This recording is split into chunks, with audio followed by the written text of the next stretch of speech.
Bom, pessoal, vim aqui fazer mais um vídeo falando a respeito do Logan com câmbio Easy R. Agora nessa opção aqui, nesse vídeo aqui, desculpa, eu vou falar um pouco a respeito do uso dele com estradas de terra, que para mim foi uma, como é que se diz? Uma opção realmente interessante, surpreendente do carro. Para começar, ele atualmente já está com, deixa eu ver aqui, 59 km, 2.300 km, né? 2.333. Daqui a pouco ele vai virar os 2.400 ainda hoje. Aí, muito bem, eu fui fazer uma viagem agora, essa semana, para poder passear um pouco, para conhecer aí umas cidades do interior que eu gosto, estava querendo conhecer já há algum tempo. Aí fui em Minas Gerais, fui na cidade de São José das Três Ilhas, né? Que é uma cidade que é um distrito de Belmiro Braga, e o acesso se dá por estrada de terra, um monte de montanha que a gente tem que subir, descer e tal. Muito bem. Eu fiquei ainda um pouco receoso porque, apesar da altura do carro, a frente é um pouco baixa. Apesar que ela nunca arrastou em nada. Mesmo aqui na minha garagem aqui, que ela tem uma descida meio inclinada, ela nunca arrastou. Mas eu fiquei meio com medo, né, de botar o carro novo numa estrada de terra. Pensei, pô, já vou estragar o carro? Ah, muito bem, fui, né? As estradas de acesso lá estão boas, apesar de ser tudo estrada de mão dupla. Dava para andar legal, o carro respondeu bem. Uma surpresa para mim ficou no consumo em estrada. Eu fui daqui do Rio até Juiz de Fora, que é perto da MG 353, né? E o acesso se dá pela BR-040. Aí, muito bem, fui até Juiz de Fora, o carro conseguiu fazer cerca de 16 km por litro de gasolina, andando a 100 km por hora. 100 a 110 km por hora, que a maior parte foi em 100 km. Isso para mim foi uma surpresa muito grande, tá? Eu não esperava que esse carro fosse fazer um consumo tão bom. Até porque eu conheci esse motor, né, o K7M, esse 1.6 de 8 válvulas, no Sandero de geração anterior, ainda sem a atualização. E era um motor muito beberrão, bebia pra caramba aquele carro. Então eu fiquei surpreso. Agora, eu não sei se isso se deve à caixa ou se deve ao motor, mas para mim a caixa e o motor estão trabalhando muito bem juntos. Também outra surpresa positiva é a quantidade de torque disponível, né? Você tem uma faixa de torque muito grande no motor, então às vezes eu precisava reduzir, né, a velocidade até uns 50 km por hora e mantinha a quinta marcha e retomava até os 100, 110 sem nenhum problema. Agora, ele em estrada de terra, o que eu achei? Eu achei um comportamento muito bom. A primeira coisa que eu pensei, pô, isso é um carro feito para terceiro mundo, vamos ser sinceros, né? Todo mundo sabe que esse carro daqui, na realidade, é um Dacia Logan, né? É uma marca de baixo custo romena, que a Renault traz aqui para o Brasil e vende com a marca dela. Então são carros feitos para países menos desenvolvidos que os europeus, né? São carros de baixo custo de produção. Então eu pensei, pô, não, esse carro ele deve encarar muito bem uma estrada de terra, algo desse gênero, né? Ainda mais sendo feito para esse tipo de país, né? Aí, muito bem, eu comecei a estrada, eu gostei muito do comportamento dele em estrada de terra. Eu fiquei até surpreso, porque eu pensava que ia ser pior. Teve momentos que eu cheguei na estradinha, nos retões que tinham, a cerca de 100 km por hora. O carro não perdia a trajetória, ele conseguia se manter em linha reta na terra, tá? E sem nenhum problema, assim. E a suspensão muito bem calibrada, isso é uma coisa que eu observei, tá? Mesmo em buracos fortes que eu cheguei a pegar, eu quase não senti nada, nenhum balanço grande dentro do carro e nem desalinhamento de direção, nem nada disso. Foi cerca de 70 km de estradas de terra. Aí, muito bem, para ir para essa cidadezinha é tudo descida, né? É fácil. Só de vez em quando que eu entrava em umas curvas muito fortes e como eu esqueci que esse carro não era o que nem o Fiesta que eu uso no trabalho, que tem o controle de tração e estabilidade, a traseira dele ia lá na China. Mas a gente dá um contra-esterço no volante e consegue corrigir isso com facilidade. Isso em estradas de terra, tá? Estradas normais você não percebe que o carro saia de forma alguma nas velocidades padrão da velocidade. Da estrada, desculpa. Enfim, mas na estrada de terra ele deu umas saidinhas, mas você girava o volante no sentido contrário, ele retornava a trajetória e mantinha muito bem. Aí muito bem, cheguei lá, a gente passei, conheci a cidade, né, como queria. Aí para voltar é que eu fiquei assim meio receoso, porque eu pensei, pô, agora tudo foi descido, agora eu vou pegar só subida com um carro de tração dianteira, né?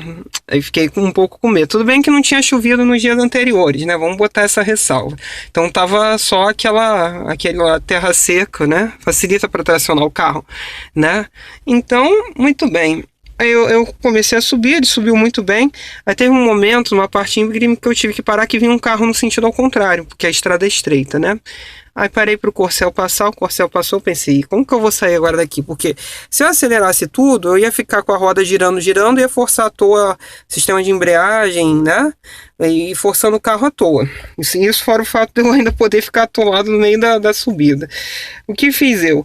Eu botei, ele estava em drive, né? Como ele está agora nesse momento, e joguei para a segunda marcha.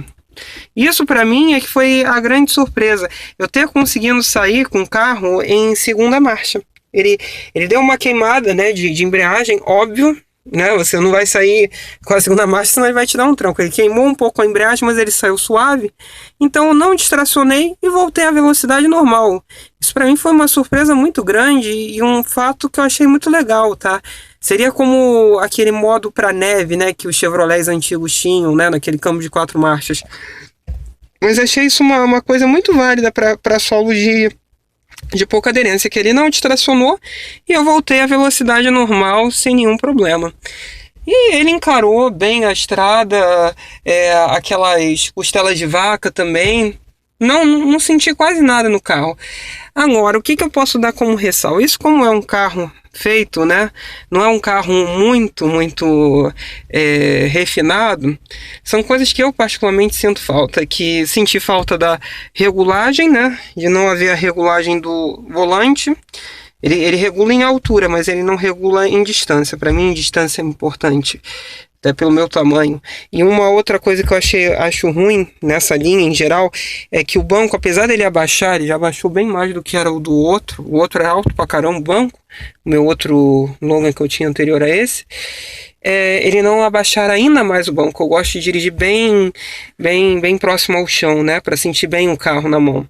Então isso eu acho característica chata. Também falta um console aqui. Eu sei que existe isso como opção, só que o meu não tem esse console. E na estrada, como não podia ganhar muita velocidade, muito além dos limites, porque a quantidade de radar é absurda, falta um piloto automático, mas esse existe na versão topo de linha, né? Mas enfim, foi uma surpresa muito boa ele na estrada de terra.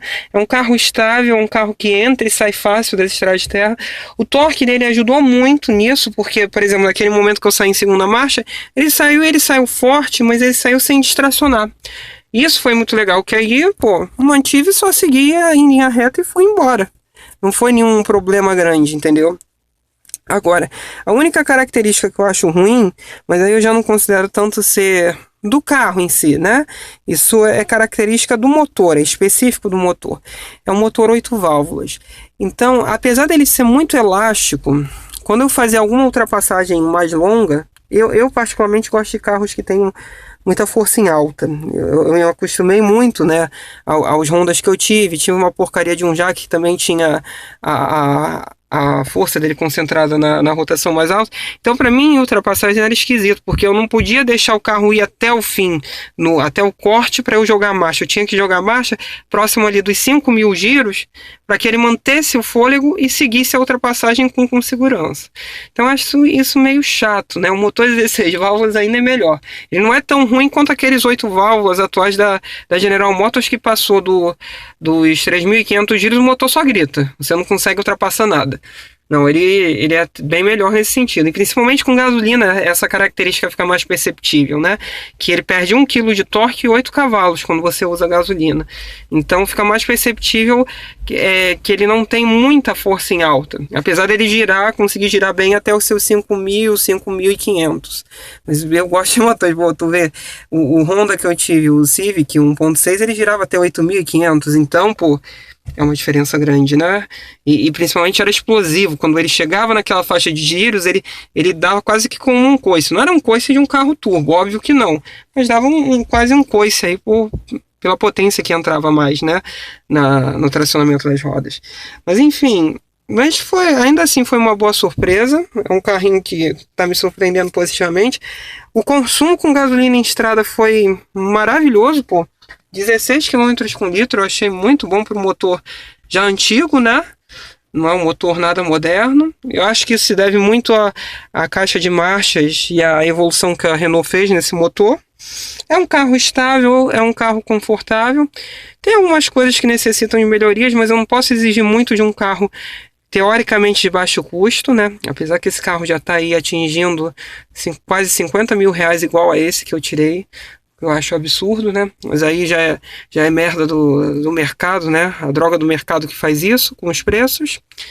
Apesar de... É engraçado isso, né? Eu tô aqui falando, só botar aqui uma vírgula no contexto do comentário técnico do carro. É engraçado. No Brasil a gente começa a vender menos, eles aumentam o preço, né? No resto do mundo inteiro, você começa a vender menos um produto, você abaixa o produto para conseguir manter um patamar de vendas. Aqui não, acontece o contrário. Aí se começa a vender muito, eles também aumentam. Me explica qual é a lógica disso, né? É só pra gente, né, nós consumidores, nos ferramos. Aí se o governo entra com alguma medida, xinga um governo de comunista ou de alguma coisa nesse sentido. Só espero que a gente não chegue como na década de 80, a ter aqueles preços hiper absurdos que a gente chegou a ter, né? Como um Santana ou um Monza, que eram o máximo de tecnologia e preço também aqui no Brasil, chegar a custar 300, 400 mil reais de dinheiro atual. É muita grana por um carro daqueles, né? E como eu também acho que 50 mil reais já é dinheiro demais para um Logan, para um Sandero e tal. Até para um Fiesta, né? Como um carrinho que eu gosto muito também, eu acho muito dinheiro. Enfim. Mas é um bom carro, uma grande surpresa nas estradas de terra. Achei muito, muito legal. E que nem eu estava lendo agora há pouco tempo, que muita gente tem falado de 0 a 100. Eu acredito que o 0 a 100 desse carro, ele esteja em torno dos seus 13 segundos a no máximo 14. Não acho excelente, né? Quando a gente vê que tem muito carro 1000 já fazendo isso atualmente. Mas acho adequado à proposta dele. Não tem nenhum mistério, não tem nada assim muito, muito agravante. E principalmente você usando o câmbio no modo manual, ele consegue fazer esse 0 a 100 mais rápido. Apesar que você afundando o pé e o carro estando acostumado a ser um modo de dirigir mais esportivo, ele também vai muito rápido. Ele ganha velocidade muito rápido, ele chega aos 100 km com uma determinada facilidade. Mas enfim, se vocês tiverem alguma dúvida, mais alguma questão aí para falar comigo, mandem mensagem aí no YouTube. Espero que eu tenha ajudado vocês em mais um vídeo, tá bom? Valeu então, gente.